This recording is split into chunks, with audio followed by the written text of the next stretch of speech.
जय गुरु जी।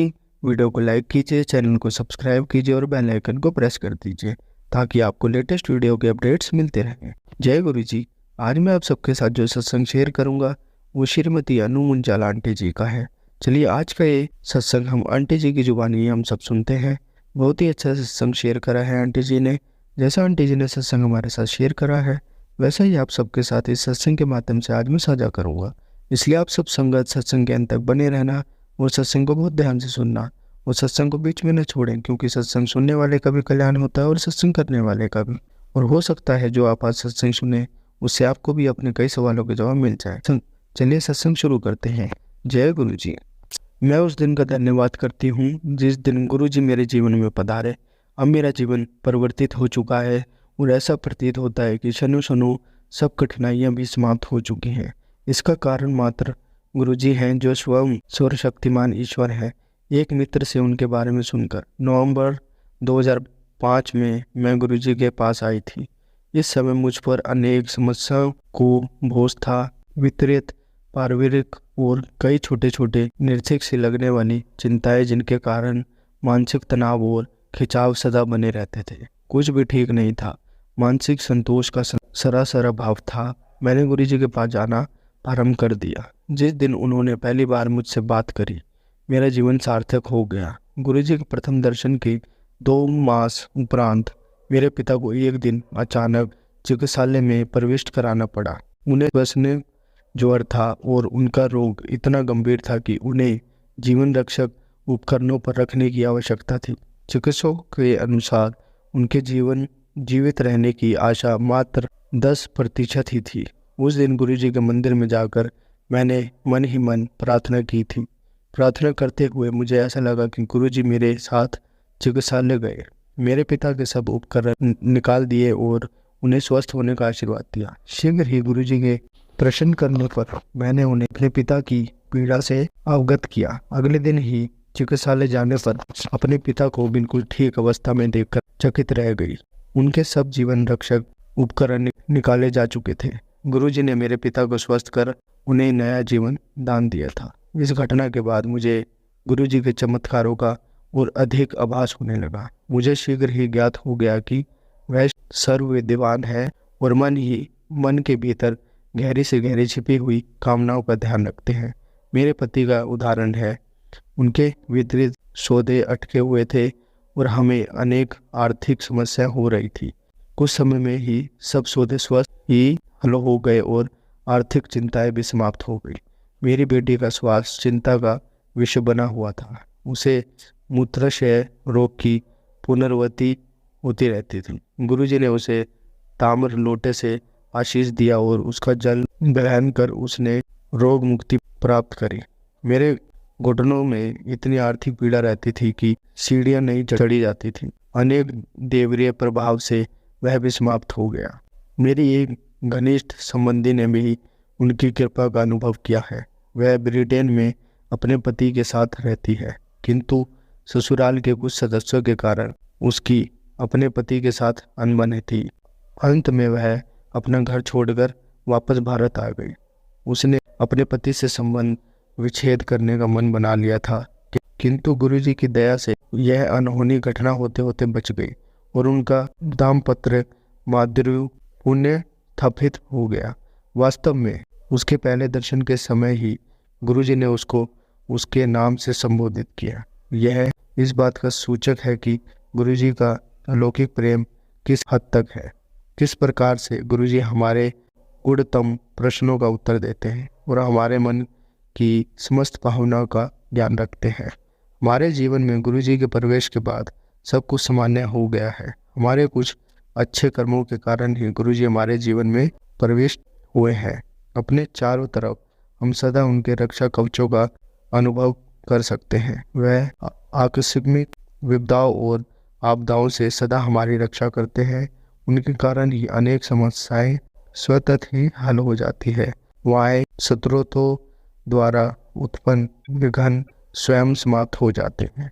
और तो और मेरी छवि दृष्टिकोण एवं प्रवृत्ति हो चुके हैं। मुझे जीवन में गुरुजी के आने के पश्चात पूर्ण शांति की प्राप्ति हुई है।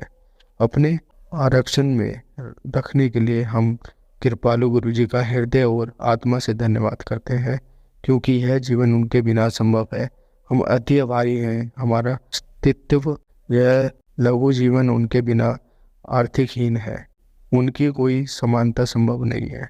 गुरुजी मानव शरीर रूप में परमात्मा है। इस जगत में हमारे कल्याण और सर्वोच्च हित के लिए ही उन्होंने यह रूप धारण किया है।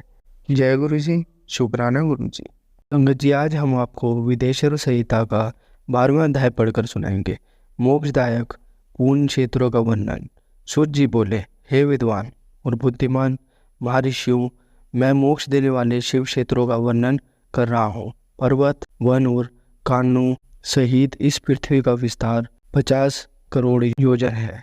भगवान शिव की इच्छा से पृथ्वी ने सभी को धारक किया है।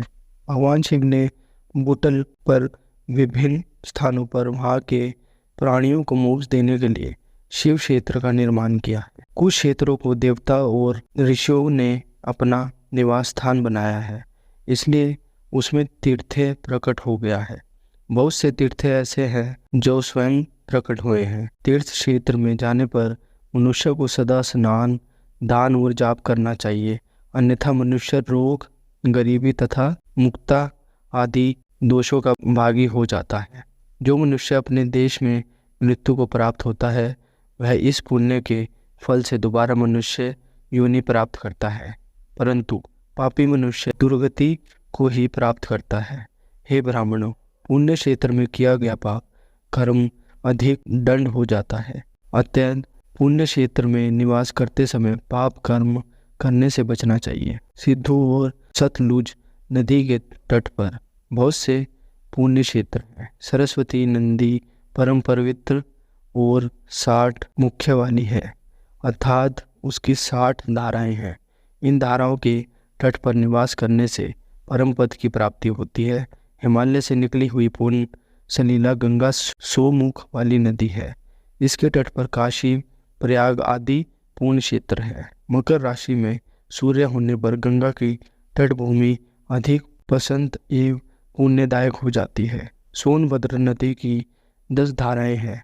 बृहस्पति के मकर राशि में आने पर यह अत्यंत पवित्र तथा अभीष्ट फल देने वाली है। इस समय यहाँ स्नान और उपवास करने से विनायक पद की प्राप्ति होती है। पूर्ण सलीला महानदी नर्मदा की 24 मुख है। इसमें स्नान करके तट पर निवास करने से मनुष्य को विशक पद की प्राप्ति होती है। तमस्या के 12 तथा रेवा के 10 मुख हैं। परम पुण्य मई गोदावरी के 21 मुख हैं। यह भ्रा हत्या तथा गोवध पाप का नाश करने वाली एवं रुद्र लोक देने वाली है। कृष्णवेणी नदी समस्त पापों का नाश करने वाली है। इसके 18 मुख हैं तथा यह विश्वलोक प्रदान करने वाली है। तुंगभद्रा 10 मुख है एवं ब्रह्मलोक देने वाली है। सुवर्ण मुखरी के 9 मुख है। ब्रह्मलोक से लौटे जीव इसी नदी के तट पर जन्म लेते हैं। सरस्वती नदी, पप्पा सरोवर, कन्याकुमारी, अत्रिप तथा शुभकारक क्षेत्र नदी सभी पूर्ण क्षेत्र है। इनके तट पर निवास करने से इंद्रलोक की प्राप्ति होती है। माँ नदी कावेरी पुण्यमयी है। इसके 27 मुख है। यह संपूर्ण अभीष्ट वस्तुओं को देने वाली है। इसके तट ब्रह्मा विष्णु का पद देने वाले हैं। कावेरी के जो तट शिव क्षेत्र के अर्थगात है, वे अभीष्ट फल तथा शिवलोक प्रदान करने वाले। नेमिरानन तथा बद्रिका कक्षम में सूर्य और बृहस्पति के मेष राशि में आने पर स्नान और पूजन करने से ब्रह्मलोक की प्राप्ति होती है। सिंह और कर्क राशि से सूर्य की सक्रांति होने पर सिद्धू नदी में किया स्नान तथा केदार तीर्थ के जल का पान ये स्नान ज्ञानदायक माना जाता है। बृहस्पति के सिंह राशि में स्थित होने पर ब्राद मास में गोदावरी के जल में स्नान करने से शिवलोक की प्राप्ति होती है, ऐसा स्वयं भगवान शिव ने कहा था। सूर्य और बृहस्पति के कन्या राशि में स्थित होने पर यमुना और सोनभद्र में स्नान से धर्मराज और गणेश लोक में महान भोग की प्राप्ति होती है, ऐसी महर्षियों की मान्यता है।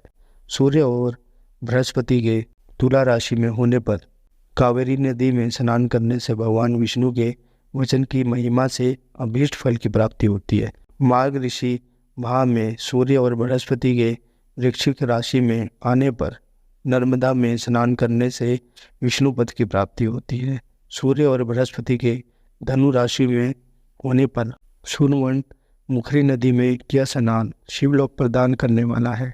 मकर राशि में सूर्य और बृहस्पति के माघ मास में होने पर गंगा जी में किया गया स्नान शिवलोक प्रदान कराने वाला है। शिवलोक के पश्चात ब्रह्मा और विष्णु के थानों में सुख भोग कर अंत में मनुष्य को ज्ञान की प्राप्ति होती है। माघ मास में सूर्य के कुंभ राशि में होने पर फाल्गुन मास में गंगा तट पर किया श्राद्ध पिंडदान अथवा तिलोदक दान पिता और नाना दोनों कुलों के पितरों की अनेकी पीढ़ियों का उद्धार करने वाला है। गंगा व कावेरी नदी का आरक्षण लेकर तीर्थीवास करने से पाप का नाश हो जाता है। ताम्रपणी और वेगवती नदियां ब्रह्मलोक की प्राप्ति रूप फल देने वाली है। इनके तट पर स्वर्गदायक क्षेत्र है। इन नदियों के मध्य में बहुत से पुण्य क्षेत्र है। यहाँ निवास करने वाला मनुष्य अभिष्ट फल का भागी होता है। सदाचार उत्तम कृत तथा सद्य भावना के साथ मन में दया भाव रखते हुए विद्वान पुरुष को तीर्थ में निवास करना चाहिए, अन्यथा उसे फल नहीं मिलता। पुण्य क्षेत्र में जीवन बिताने का निर्णय करने पर तथा वास करने पर पहले का सारा पाप तत्काल नष्ट हो जाएगा, क्योंकि पुण्य को ऐश्वर्यदायक कहा जाता है। हे ब्राह्मणों, तीर्थ में वास करने पर उत्पन्न पुण्य कायिक वाचिक और मानसिक सभी पापों का नाश कर देता है। तीर्थ में किया मानसिक पाप कई कल्पों तक पीछा नहीं छोड़ता, यह केवल ध्यान से ही नष्ट होता है। वाचिक पाप जाप से तथा कायिक पाप शरीर को सुखाने जैसे कठोर तप से नष्ट होता है। अत्यंत सुख चाहने वाले पुरुष को देवताओं की पूजा करते हुए और ब्राह्मणों को दान देते हुए पाप से बचकर ही तीर्थ में निवास करना चाहिए। संगत जी, कल के सत्संग में आपको 13वां अध्याय हम पढ़कर सुनाएंगे। जय गुरु जी, शुक्राना गुरु जी। संगत जी, अगर आपको आज का सत्संग अच्छा लगा हो तो आप इस सत्संग को और संगत के साथ जरूर साझा करें, जिससे वो भी महाराज का दिव्य आशीर्वाद प्राप्त कर पाए। जय गुरु जी, शुक्राना गुरु जी।